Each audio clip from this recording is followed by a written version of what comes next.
Hello, hello, hello. Welcome To another episode of Proof Beyond Reason. number 24. 24. Gotta move it forward, brother. Gotta move it forward. It's crazy, man. Yeah, man. Shout out to our sponsors. Geology. Geology is our sponsor. Yes, Geology. Yes. He is doing it. Tell them about your book. Tell them what's going on with you. My book is still out. I'm still working on the printed version so you guys can get it printed on demand. You guys can still download it on, just ask for it, proofbeyondreason@gmail.com. I'll send you a quick ebook. Just make sure I get paid as well. It's not going to be free. I did put in some work, put in like a year. So, yeah, check that out. But, yeah, you can check out my blog, geologyblog.com. I talk about various things. I put a lot of my short stories that I sell, a lot of my poetry as well. But I've also started blogging, Mike. I showed you a couple of What I saw poetry. I saw you do poetry, but I didn't see the blogs or the vlog. Well, I'll put one episode up, probably because I took those down. Okay. So it's like an updated version. For those of you who do not know, you can find me on YouTube as well, Geology. It's all connected. I have it basically blogging lifestyle. So, yeah, I'm sponsoring ourselves. That's what's up. Shout out to Flight School. So if you're looking for new music, go on Spotify, type in Flight School, all one word.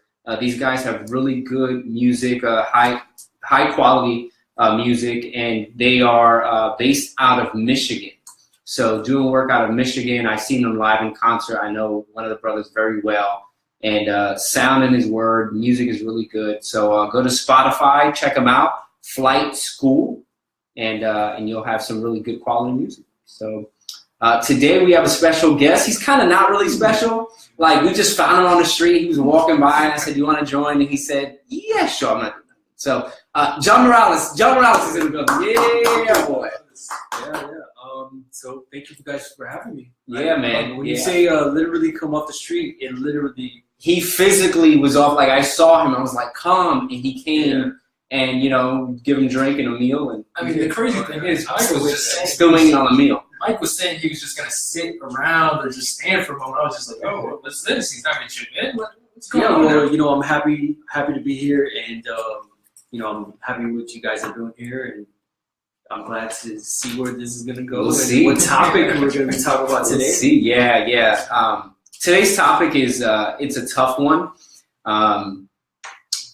G and I, after the previous episode, we were gonna talk about something. I forgot what we were gonna talk about. I don't know if it was Buddha or it was gonna touch upon reincarnation, something like that. I think we were just gonna elaborate on what happened in the previous episode, and recent events kind of made me think that we need to focus on this topic called death. And it's a dark topic because it touches home, at least for me. I would say over the course of the last few weeks and even the last year, I've had a lot of friends and family members lose people. One of my best friends, he lost both his mom and his dad. And at work recently, I had a coworker. She was young. I think she was 22, 23 years old. She died in a car accident a few weeks ago, on New Year's Day. And it's tough to really see emotions of what people go through when death is at the door.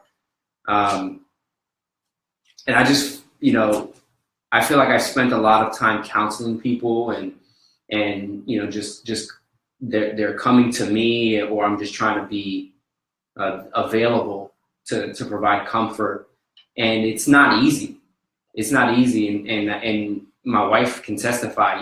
I've sat there, and most recently, one of my other best friends, Chris, he lost his grandfather, who was like his dad essentially. He literally just FaceTimed me as we were setting up, and it's been tough for him. And just all these losses, Judah has found me in the kitchen just crying, because it's painful to see somebody else go through a situation where they've lost a family member, they've lost someone who's dear to them, and then for me to have the opportunity to reflect what am I doing with my life? Like, who am I right now, every day? Tomorrow can end. Like, the span of the people that have passed away that I've seen have ranged, from a 2-year-old kid or even a stillbirth to 80-something, 90-year-old man. There is no guarantee. There isn't. There is no guarantee that you're going to live a long life and you're going to have money for retirement and you're going to get that house that you want and the picket fence. And that's what we work for. That's what we strive for life. And there's no guarantee for that. Or we focus so much on that, and then as soon as we have someone close by us die, it's like a wake-up call. Yeah. That's the scariest thing, because we can be continuously going for that 9 to 5 and then come home and then just sit down and watch TV, not really valuing our time. And then automatically we get that call, and then we're rushing to the hospital, or we're rushing to our nearest family member, and then boom. It's also like not on your mind until someone dies. Yeah. And then everybody's like, oh, you have like this contemplative thing with yourself that you start thinking about death. Like a lot of times we're oblivious to death, in a sense, that until we're confronted with it, and through a situation that we realize maybe a friend died or a friend of a friend dies. It doesn't even have to have like a relationship with you personally, but until that happens, then you realize, man, like life is really short. But previously, the day before, it was like no thought. I'm invincible, son. Yeah. Or like how we used to always talk about in previous episodes, YOLO. You only live once. Remember when that was going on? Yet they never really focus on necessarily living. They just live out their lives, but don't really care about death. In a sense. There's a guy, I don't know if you guys heard of him, Gary V. He has a long last name, but essentially he's one of those, motivational speakers, entrepreneur guys who capitalized on the tech industry back when. Been killing the game for like 20-something years, whatever. And I've been listening to some of his stuff, and some of it's motivational, some of it's, I think it's very surface, because until you've gone through the grind, you really don't know what he's talking about. Like, until you really understand the intricacies of business and what it takes to launch a business, run a business, grow a business, you can hear him say, live carelessly and blah, blah, blah, but you don't know what that means until you've lost your own money. You know what I'm saying? And anyway, so he had said this thing. He said he gets to a point where he feels invincible. He's like, I just feel invincible, because he's let all of the weight that he felt he carries to just kind of not carry anymore, to not caring about other people's opinions and so on and so forth. But it was just the statement. Like, the things that he said that led up to that statement weren't so horrible. They weren't really bad. But when he said, I feel invincible, and then he kind of like stuck his chest out, that's concerning. Because you get to this place of success, or you get to this place where you've been through trials, you've been tested, and you've come out dry on the other side, and suddenly you're like, I'm a man, son. Like, I got this. This life ain't got nothing on me. I'm good. Anything I touch, I'm like Midas. Anything I touch turns to gold. That's dangerous. That's dangerous. Because just at a moment's notice. Yesterday was my father's birthday, and when I was in high school, when I was in senior year of high school, I went to high school with John. He passed away in February, and that was our senior year. And I didn't really have like a deep relationship with my father. I had a very surface relationship with him, but he died suddenly. He had lung cancer. He had emphysema, then it progressed. He had lung cancer, and then he died of a heart attack ultimately. And he was 56 years old. And when I got the news that he had died, I was numb. But then I just wept. I just cried and cried and cried. Like, I could not control the hysteria. Like, I didn't have a relationship with him. He wasn't in front of me. He lived in Puerto Rico. But just knowing that my father died and that I would no longer have an opportunity to have a relationship with him, it broke me. Like, it broke me to another level. And I wasn't a believer then. You know, I was kind of not certain about anything. And yesterday happened to be his birthday. And I just thought it was so interesting that we chose this topic, and I didn't even think on him, you know, for that moment. And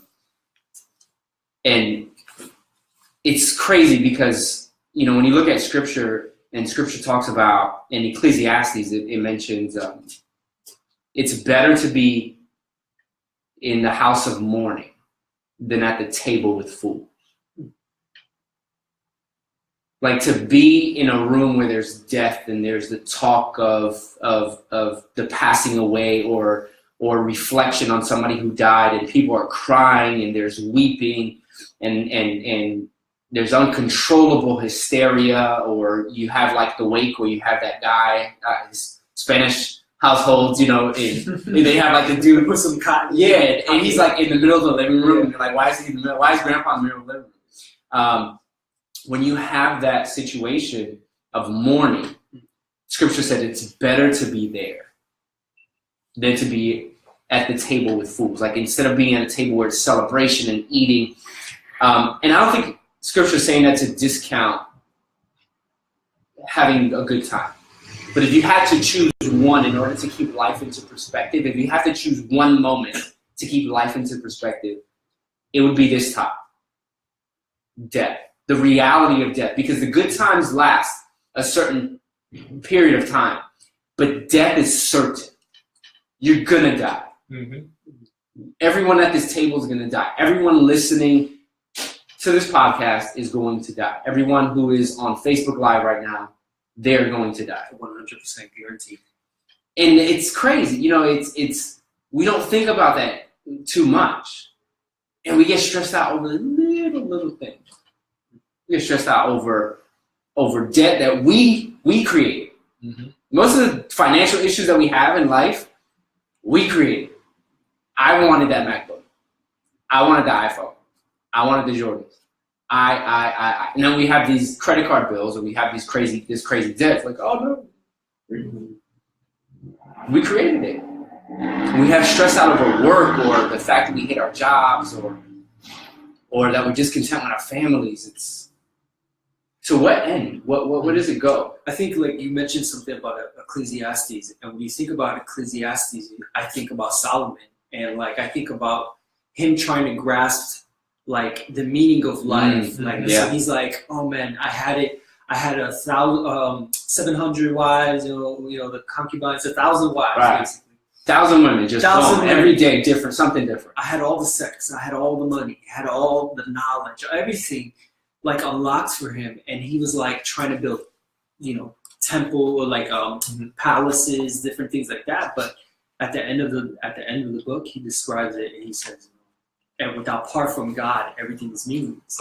So I think a lot of times people, like, there's this movie that I hate, that, you know, the new version of the Noah, that was that Noah movie? I've never seen that. Okay. I talked about it. Okay, it's one of the worst movies in my opinion, because it's so intense. Terrible. So you make me want to go watch it. Go watch it, Okay. and then come back and break it down. Okay, so in the very beginning of the film, I'm in the theater with some people from church, right? And we're like, okay, you know, I like Russell Crowe. I saw Gladiator, you know, I like that. So let me watch this movie. So I'm sitting down, and the first thing I see, it says, in the beginning, there was nothing. And I'm flipping out. Everyone's like, what's wrong with you? We had like, everybody didn't get it. And I was like, in the beginning, there was not nothing. In the beginning, in the Bible, it says in the beginning, God created, right? So I'm like, in the beginning, nothing. So the world's perspective is always going to push that type of thing. So nothing. Out of nothing comes something, which is, you know, crazy. The reason I'm saying this is because it relates to kind of death, in the sense that the world views, like, if they don't have a sense of purpose, what is the meaning of life? You know? So they live their whole life. What's the point? So a lot of times they end up living lawlessness, because there's no consequence. There's no consequences. is hell? Who said, who even told you there was a hell? Like, it goes beyond trying to grasp the meaning of life. And here this man, Solomon, is trying to grasp meaning of life. And at the end of the book, he says, without God, everything's meaningless. Yeah, he says, I think he says 2 things. Love God, obey his commandments. That's it. Yeah. That's all that matters in this life. I had the women, I had the money, I had anything you can imagine. I had the status, I had the position, I had the power, I had love God, obey his commandments. That's it. That's it. It's interesting when you said, as there's the outlook as to what is the meaning of life. And the question goes deep because it's what is when we say all men were created equal, what is the source of that value? When we say in our American, if you're in the United States and you're listening right now, we have some folks that tune in from other countries, but in the United States, it's acknowledged that all men are created equal, and hence is where comes all the rights of saying, freedom of speech and freedom of this and freedom of that. But where does that value come from? An ultimate point in which you can reference back to say that is where our value comes from. Because if only you say it and you don't affirm it, then as long as you're stronger than him, what he says doesn't matter. I mean, that's what we talked about previous episodes before with the evolution mind thinking, or evolutionist thinking, where automatically it's survival of the fittest. So there's no consequence. So just because I am stronger than you, and by my nature, I can easily overrule you, or I can easily take you out of the equation because my life really doesn't have no purpose, but I want to make the best of it because of the limited time I do have. So just because you're in the way now, I don't need you. Yeah, that's the problem. There has to be an ultimate end. Like there has to be, if it's nothingness, then laws, then accountability. There's no justification for any of that. Like there's no reference point to say where do we come to a place where we feel that accountability is absolutely necessary. It's all in vain. Mm-hmm. Really, it's all in vain. Let's lock this person up. Well, there's no meaning, so he'll be locked up in a cage, but might as well kill himself. Hence why suicide rates have gone up, because there is no meaning. There is no afterlife. There is no accountability. There is no ultimate purpose. There is no God. There is no beginning. So if there's no beginning and there's no end. So if by chance we were formed and we go back to nothingness, we go back to we don't go anywhere. It's like a depressing outlook on the eternity. Right. So it's like, what is heaven going to be like? Right. Right. Heaven can be what you picture, right? Mm-hmm. So in some faiths, heaven is getting a bunch of virgins together, and that's your heaven, is that you have this unlimited sex, or heaven is that you get your own planet. Heaven is, you become your own God, or you become your own God, or even like we talked about on the previous episode, which is you reincarnate so that you can do a better job next time. So you live a life that's kind of crappy, mm-hmm. to come back to a life that is kind of crappy. Then you come back again to a life that is kind of crappy. Like, where does that end? No, the thing is, it's progressively getting worse. Yeah. So you die, and then you get reincarnated, you come back, you're like, whoa, this is crazier than what I am. But you don't even know. Yeah. You come back to not knowing that, there's the understanding that I think I was, or I felt I was. There was this intuitive thing that, but there's no stamp on it. There's no receipt. There's no guarantee. I need evidence. Ooh, I like what you're saying. It's kind of like, why do people fear death? It's people have a fear of the unknown. Mm-hmm. Like, it's not just death. I'm afraid to not take that job because I don't know what I'm gonna do. I'm afraid to start that business because I don't know what's gonna happen. People a lot of times are afraid of death because they don't know. And see, as Christians, we have a deposit, the Holy Spirit. It's not that we don't know. It's like God gives us a deposit of what's yet to come. Well, and the receipt of there is hope. So the hope that we have as Christians is the resurrection of Jesus. Like, without him resurrecting, Paul says, this life is meaningless. This life, we are the most grieved people. We are the most hopeless people because we did all this. And I pushed all this agenda, and I've been beaten, and I've been shipwrecked, and I've been near death, and I've been in prison. And if he didn't resurrect, if I didn't have the receipt, this is Paul, if I didn't see him, and I don't have that receipt, then all this that I lived, I could have just been banging out these chicks all day. You know what I'm saying? I could have been leading these people to follow me. I could have been my own God and my own religion. But I believed that this man was who he said he was. And he resurrected.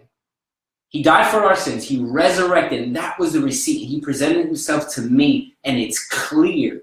And his Holy Spirit fills me. I couldn't eat for days because the reality of him resurrected just destroyed my worldview. And so now when I walk in this place of real progression, not the progression that we see today where they say I'm progressives, but the real progression of saying, I no longer live. Who I once was is dead. Now I'm alive in Christ. And the only reason that happens is because he resurrected. That's the receipt. And that's the funny thing, though, talking about it, because we have so many people talking about different religions or reincarnation that they don't know exactly where they're going to end up.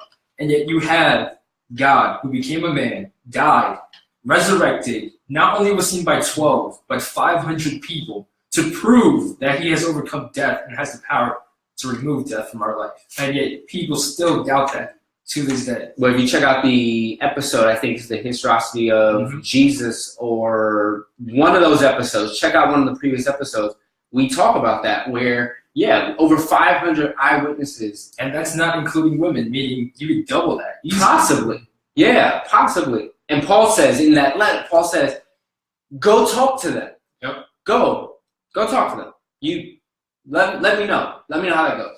If there's one eyewitness to a crime, it's a wrap. That dude's locked up. Mm-hmm. If I say, yeah, I saw him break in and steal an Xbox. I took the TV, but he took the Xbox. I saw him take the Xbox. There's no question. 500 eyewitnesses? You have two. You have two? Yeah, two or more, right? 500 eyewitnesses, the resurrection of Jesus. Say, yeah, yep. And it wasn't just they said it. Now there was a radical movement of people just coming to Christ on another level. And it wasn't, at that time, it wasn't a violent coming to Christ where it's like, come to Christ and you die, like we saw in the Crusades, and this weird statements that of Christianity, which wasn't biblical Christianity, and we'll talk about that in another episode, but the actual Christianity, where it's selfless living, it's pointing to the resurrection of Jesus. It's all about him. It's not about status. It's not about a building. Mm-hmm. It's not about getting more money for offering. Nothing like that. There's nothing to do with that. I think that's why, like, the fear of death in the life of a believer is not. I think it's, for me personally, I'm afraid of the unknown. Just to be real. You know what I mean? But at the same time, I have like the hope and the faith that I will be one time, with Jesus in the future. And I think that's the difference, is that what we're looking forward to is not what the world thinks. The world usually thinks, oh, it's going to be some type of cloud and naked children and diapers. God is setting up a kingdom. That's why, when he came the first time, it was like, he's just like, I have something so much better for you, to prepare for you. It's like, can you imagine you just walking down the street, you're seeing fruits, you're seeing beautiful things, you're seeing Jesus come up and he's like, hey, do you want to go just hang out today with me? Yeah. This is the same person that in the witnessing of death, so when he saw Lazarus, he wept. This is the same person that was going to raise Lazarus from the dead.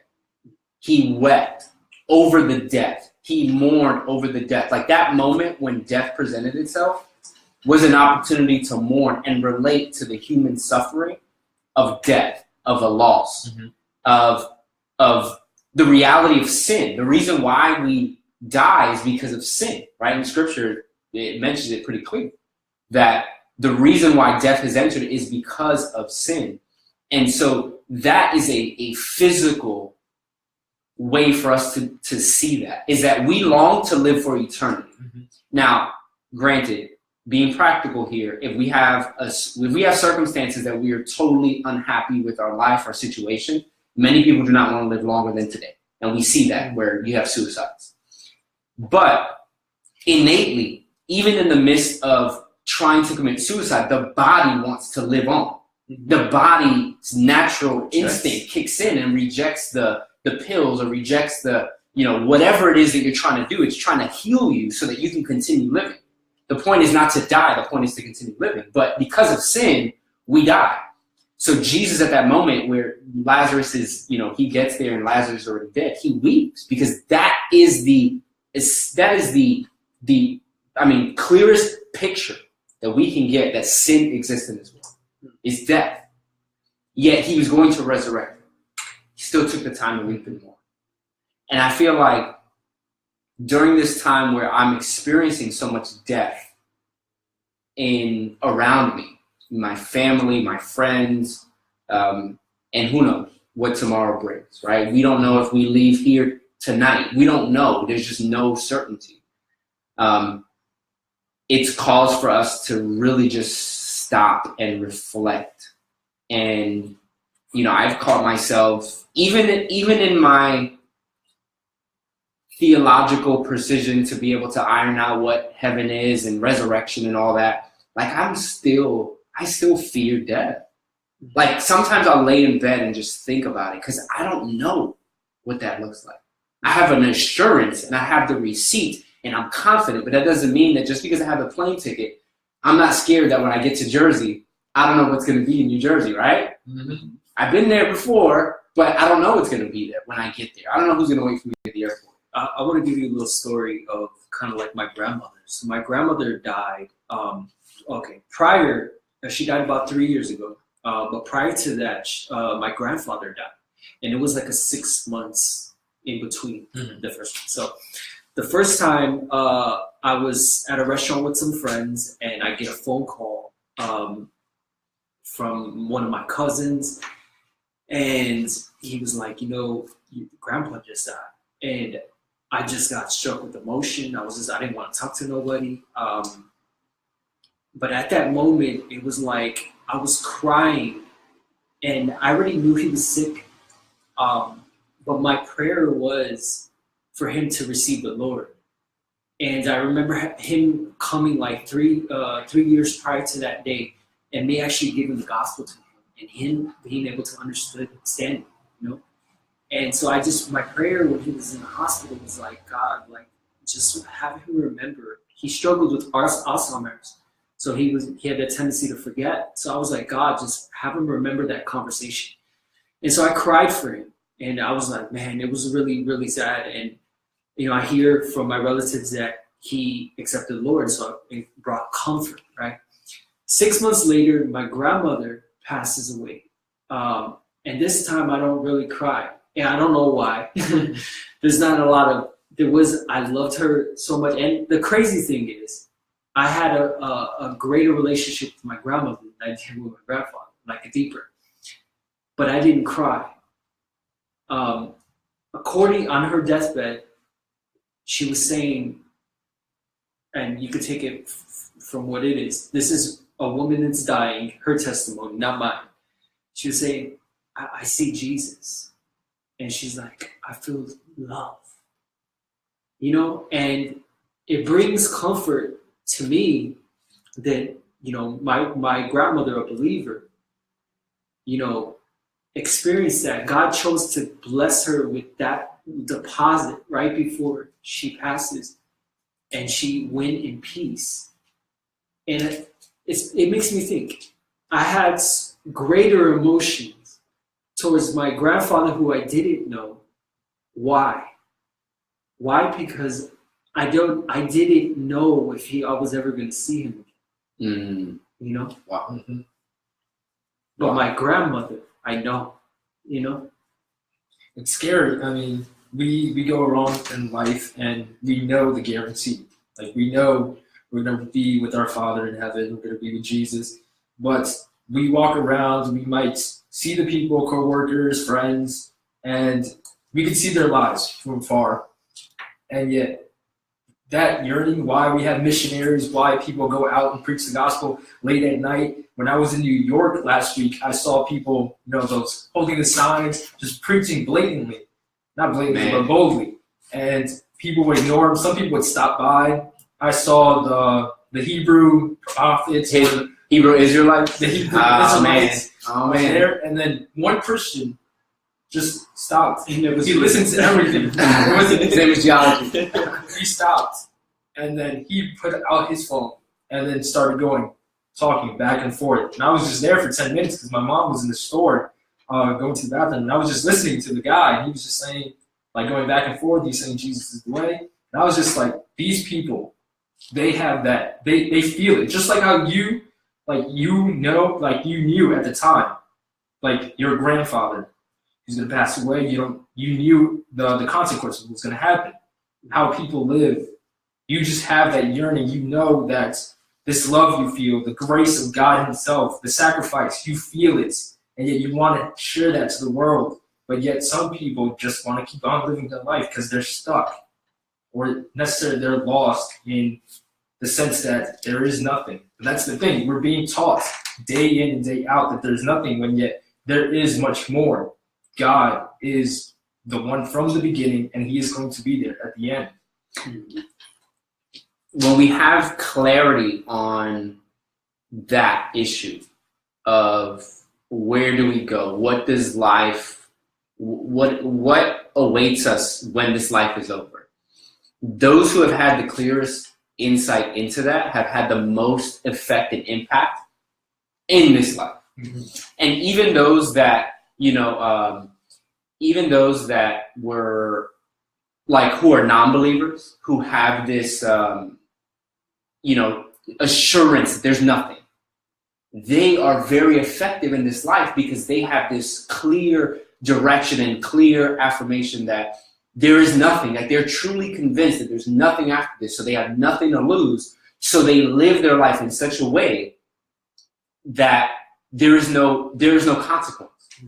So as much sin as I can get in, as many lives as I can corrupt, as the Aleister Crowley effect, as much as I can impact this world with all of my desires and everything who I am, that's what I'm going to do, because I am convinced that there's nothing after it.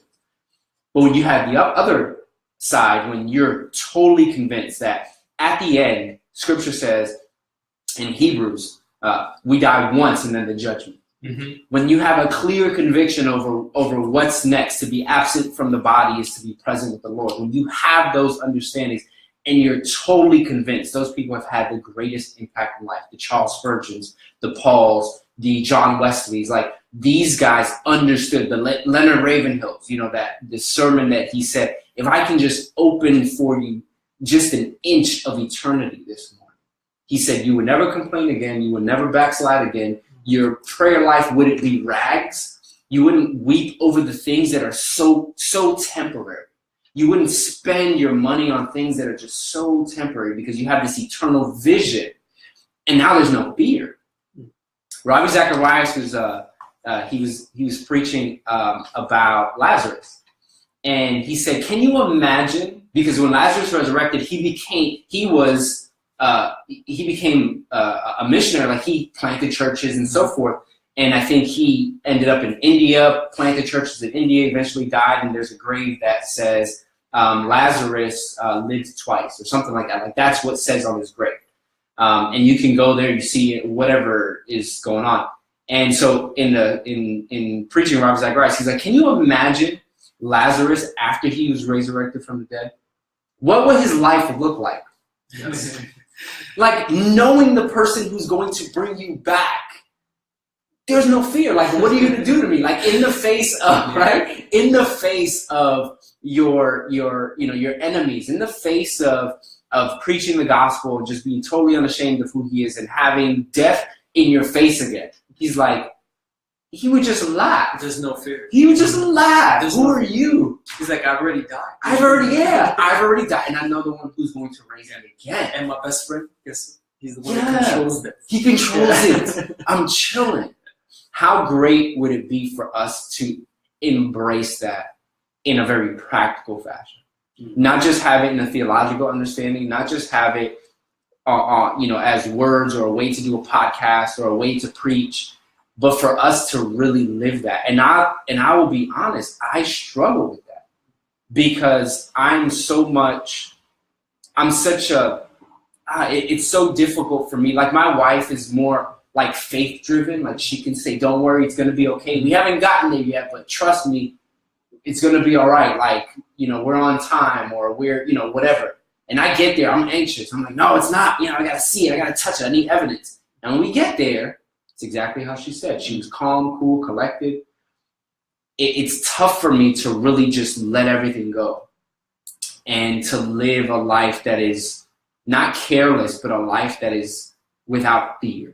And what you had said earlier, John, you said, the fear of like starting your own business or fear of investing your finances or fear of, getting out of debt or the fear of not getting into debt or the fear of taking the steps to get out of deat if you're already in debt. There's a lot of debt. Right. There's a lot of debt out there, right? No, but some people are fearful not to get into debt, which is a weird situation. But people are scared not to get into that because they're not going to have the things, the toys that everybody else has. And like Kevin O'Leary, the guy from Shark Tank. No. He had posted an article and I read it on LinkedIn, and it said something like, for his wedding, he bought pizza and beer. That was the wedding food. And they were like, why'd you do that? He's like, cause I took the money that I saved from the wedding expenses, I put into my business so I can grow it. He's a billionaire. You know what I'm saying? Like, that's the mindset of people that are just like, all this stuff here, like, I don't need to impress anybody. Like, I want to do something else.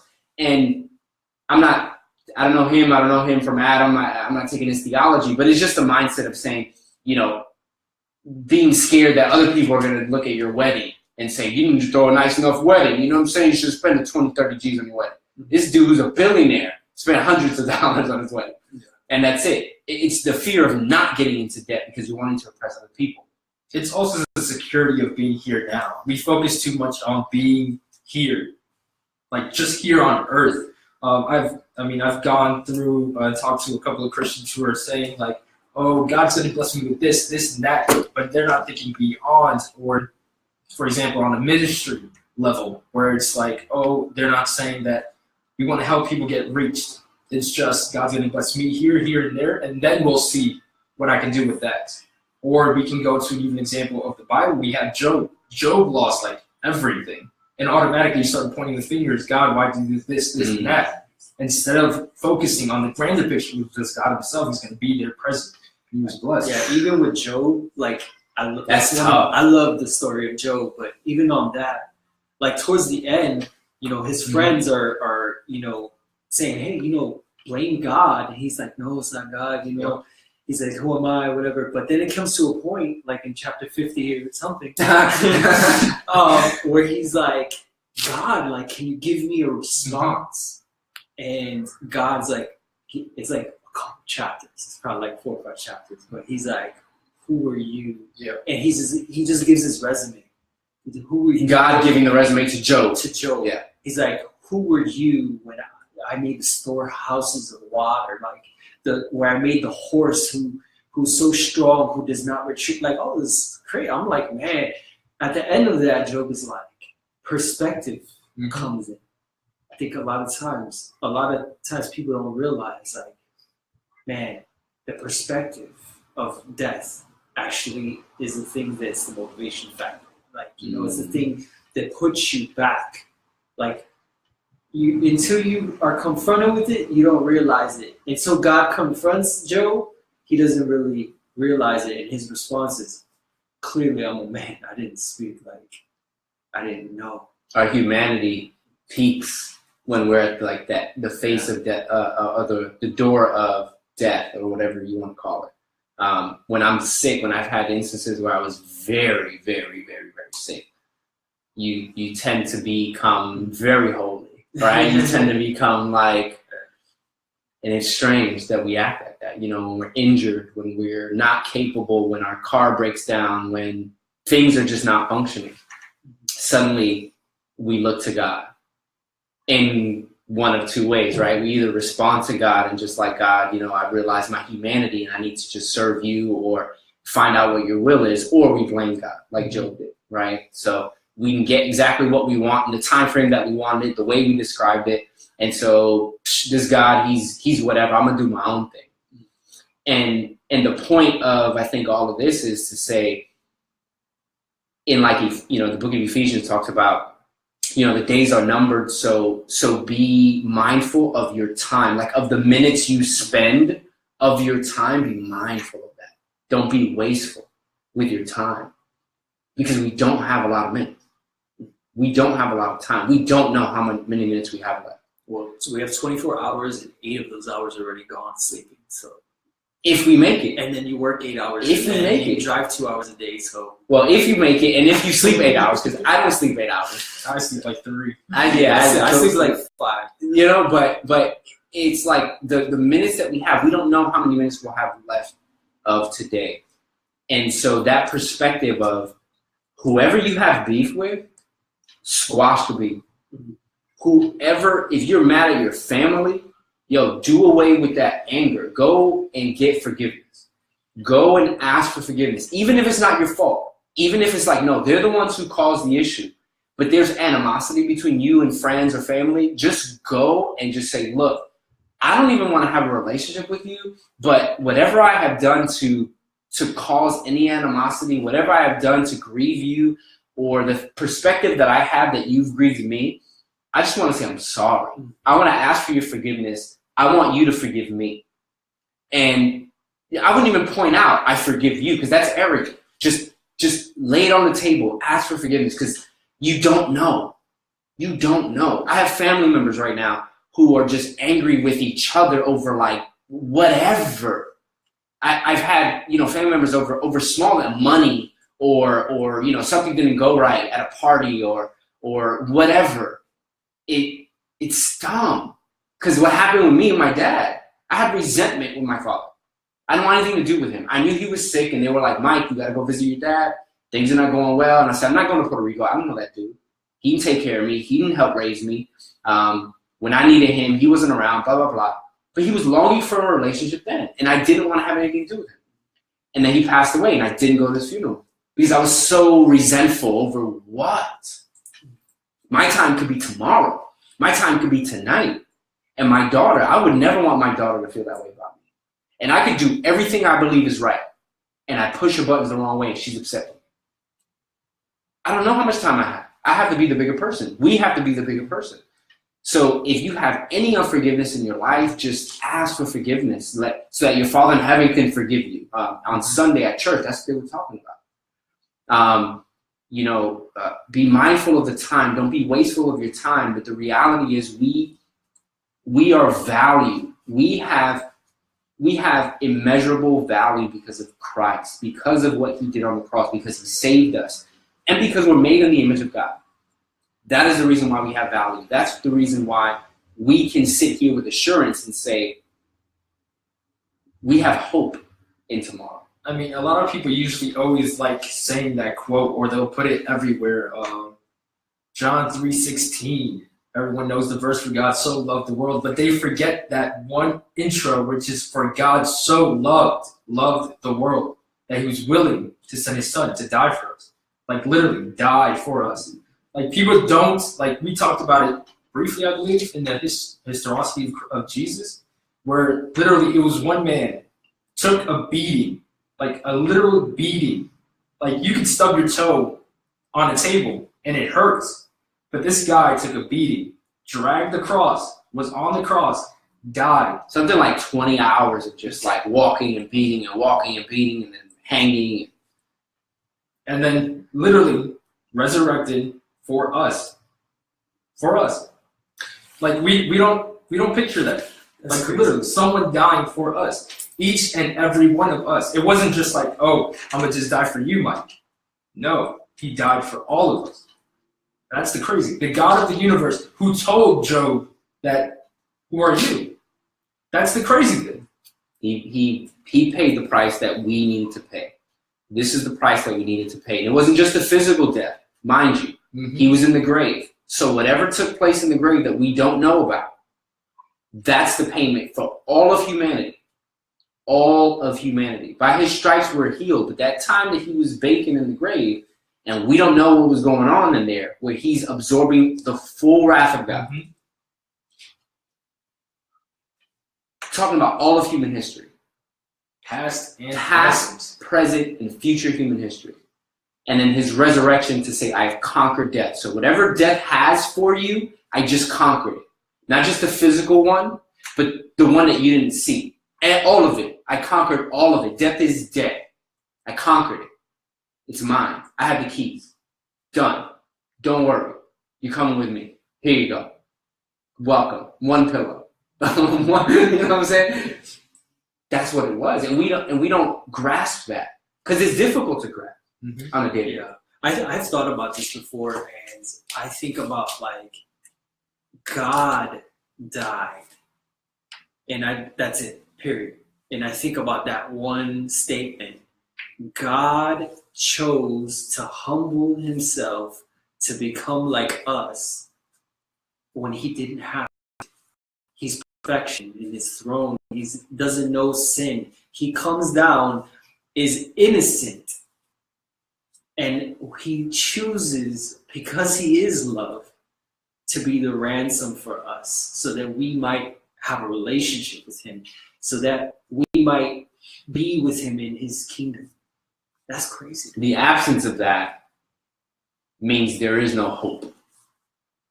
Without that, there is no hope that we would say there is something that we can look forward to. So, might as well live it up, because we're going to spend an eternity apart from him. We're going to spend an eternity in pure suffering.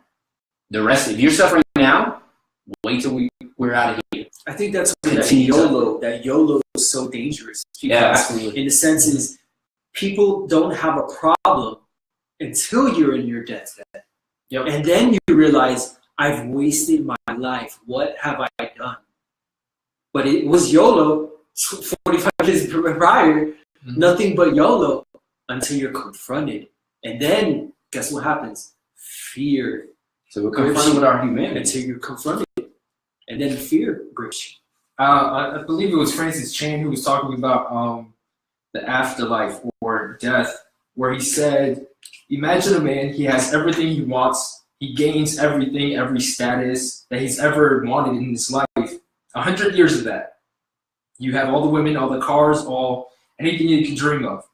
And then just picture, you die. All that has gone to waste. You can leave it to your family, but it's not yours anymore. But then you have the wrath of God which instills. You have 1 year just there in hell. You can say, hey, it's hot in here. I'm just enduring it. 2 years goes by. And then you're starting to feel the heat. 3 years goes by. You're wondering, where's everyone? What's happened? What did I do in my life that I thought that there was nothing for it? And then 5, 10. Imagine an eternity.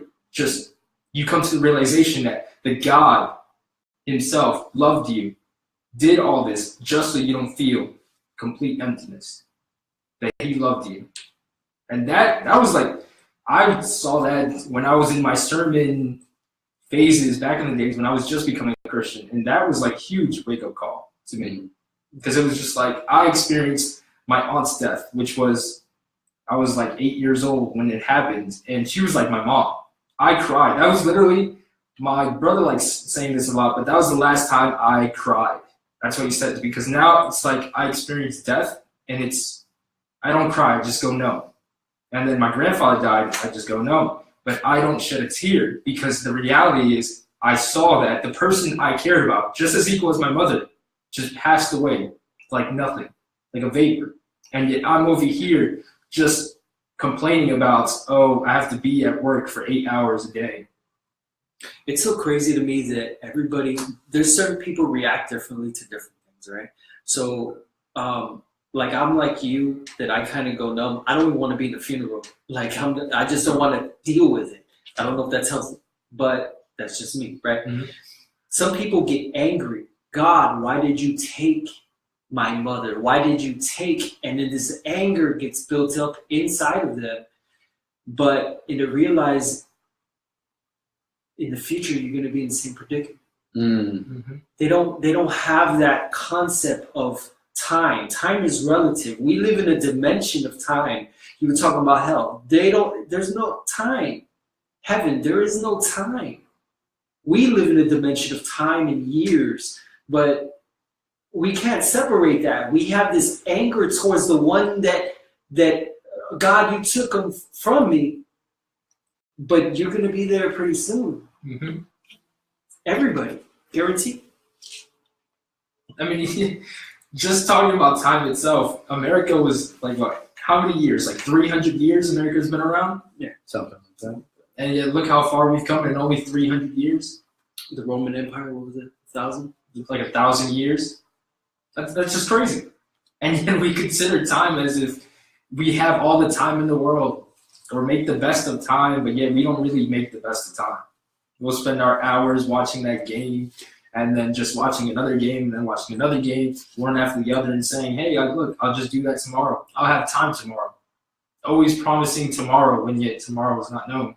Tomorrow's not guaranteed, man. I've wasted many of nights on Netflix binges. And in one sense, it's like me spending quality time with my wife when we put our daughter to bed, and we get time to ourselves, so we just want to watch, whatever, Stranger Things or whatever, whatever's on, right? But to what quality are we giving the time? Like, when we are spending our time, what is the importance that we're giving that time? That really shows where our hope lies. Mm-hmm. Just the way when we spend our money, what are we spending our money on? That shows where our hope lies.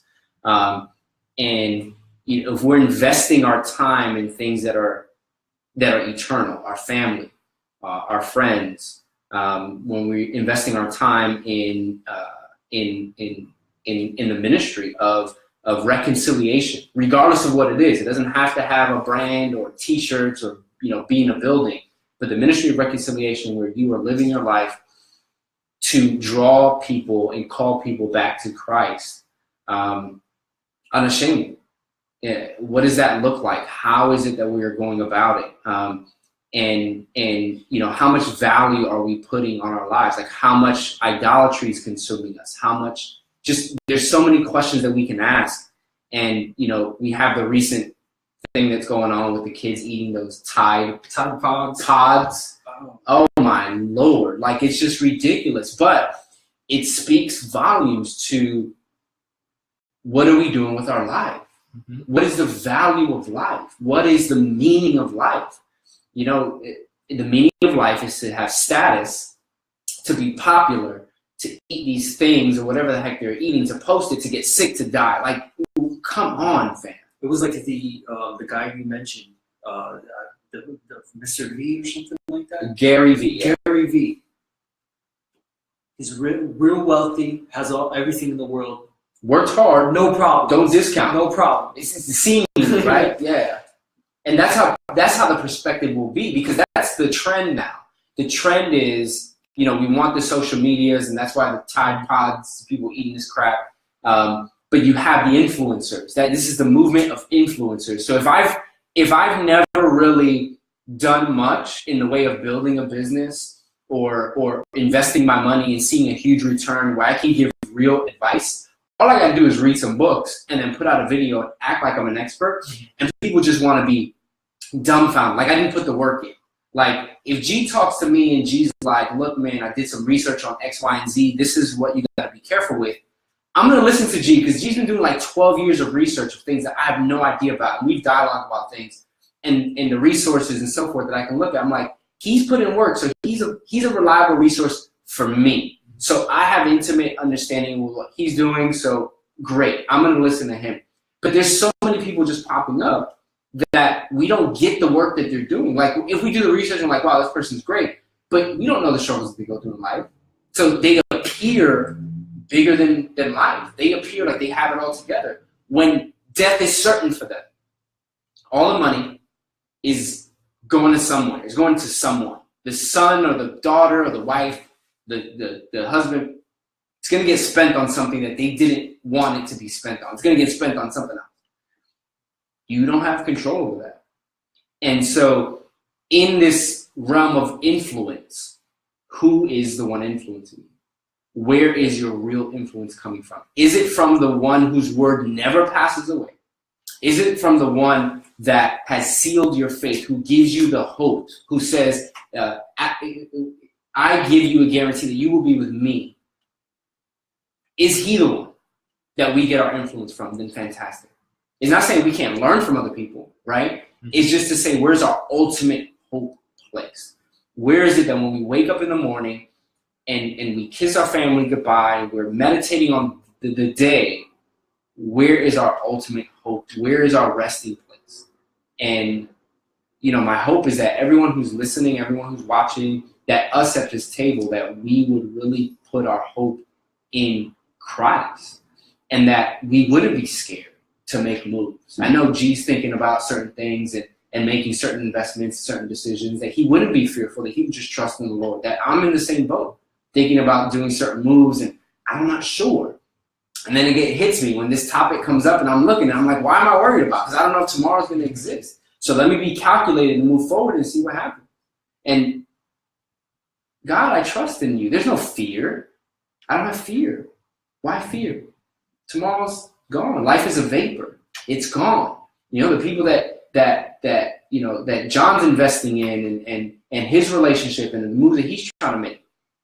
Be open. Don't be scared to talk to that person. It's like, yo, maybe I need to talk to them about Jesus. I've been holding back for a long time for people who've been around me who are like non-believers. And there was a moment when my coworker had passed away where I started to have mad conversations with people and just wanting to know, like, man, I'm confused. I'm lost. I used to go to church. I don't go to church anymore. Just random. And I'm like, wow. I didn't even try. And this whole time I had opportunity to speak and I didn't speak. I just kind of let it was like, oh, God, whatever. I'm just chilling. I'm doing my thing. He brought them to me. Now it's like open season. Yo, have your way. Don't be scared. Invest. Live. There's hope. Give them the same hope that you have. And that's what we can ask for. And, I think maybe our next episode, maybe we talk about what does that hope look like? What does it really mean? Mm-hmm. What does heaven look like from a practical perspective? What does the resurrection look like and all that stuff? So we'll tune in again next week. We'll post this episode this week and shout out again to Geology doing this thing. You can check us out on SoundCloud, iTunes, YouTube. We have our Instagram account up, Facebook. So check us out on any of those platforms. Also, as I mentioned in the beginning, Flight School. If you go on Spotify or you go to SoundCloud, I think their stuff is on SoundCloud as well. Go to Flight School. That's Flight School, all one word. They have fresh music, new music out there. It's a group out of Michigan. They're doing their thing. Love those brothers up there.